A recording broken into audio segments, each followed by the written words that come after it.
Hello, bonjour, je vais parler de la reine Elisabeth et de Margaret, sa sœur. Si vous suivez la famille anglaise, la royauté, vous connaissez sûrement l'histoire de Margaret et de son amoureux Peter Townsend, et voulait absolument l'épouser. Malheureusement, la famille royale n'était pas pour, parce que déjà il n'avait pas de sang bleu, mais en plus de ça c'était un divorcé. Mais vu l'insistance de Margaret, ils lui ont donné le choix. Tu peux épouser Peter Townsend, mais seulement il faudra que tu t'éloignes de la famille royale, et en plus de ça tu perds tous tes privilèges. On te donnera juste une petite rente, mais tu n'auras pas le statut de princesse, tu n'auras pas ton titre, tu ne seras pas Altesse royale. On lui a donné ce choix-là. Malheureusement, elle a souhaité rester avec la famille royale, n'étant peut-être pas sûre de son amour de Peter Townsend. Mais il y a quelqu'un qui a posé la question une fois sur Internet, sur la reine d'Angleterre, et le fait que s'étant battue pour épouser le prince Philippe, comment se fait-il qu'elle n'ait pas soutenu sa sœur? En fait, ce qu'il faudrait savoir, c'est que la reine d'Angleterre, Elisabeth, a toujours été très proche de sa sœur. Donc je ne pense pas qu'elle ait voulu absolument nuire à sa sœur, mais je pense que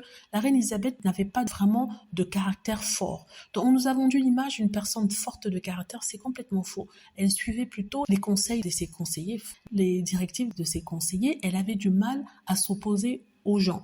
N'est-ce pas? Contrairement à ce qu'on pense, elle ne s'opposait pas vraiment aux gens dans la famille. La preuve, même dans sa maison, elle n'avait pas forcément le dernier mot quand il s'agissait du prince Philippe. Au niveau de l'État, le prince Philippe ne pouvait rien faire parce que c'était d'autres qui prenaient les décisions et qui poussaient la reine à faire les choses. Et ici, je crois que la reine a sacrifié sa sœur dans le sens où elle n'a pas eu le courage d'aider sa sœur à vivre sa vie, à épouser l'homme qu'elle aimait. Elle a suivi plutôt le devoir, le service que lui imposait son rôle de reine, n'est-ce pas? Mais je suis sûre que si elle avait pu, elle aurait soutenu sa sœur, vu qu'elle-même, elle s'est battue pour épouser le prince Philippe, parce que je rappelle que le prince Philippe n'était pas accepté par la famille royale, même s'il était un cousin éloigné, pas si éloigné que ça d'ailleurs, on le voyait comme un grappilleur, un gratteur, n'est-ce pas? Donc elle comprenait le sentiment de sa sœur, mais elle était l'esclave du service, on va dire ça, de la royauté. Elle voulait montrer l'exemple, elle voulait rester sereine, elle voulait rester reine. Donc du coup, le bonheur de sa sœur ne comptait pas tant que ça. Donc c'était pas voulu,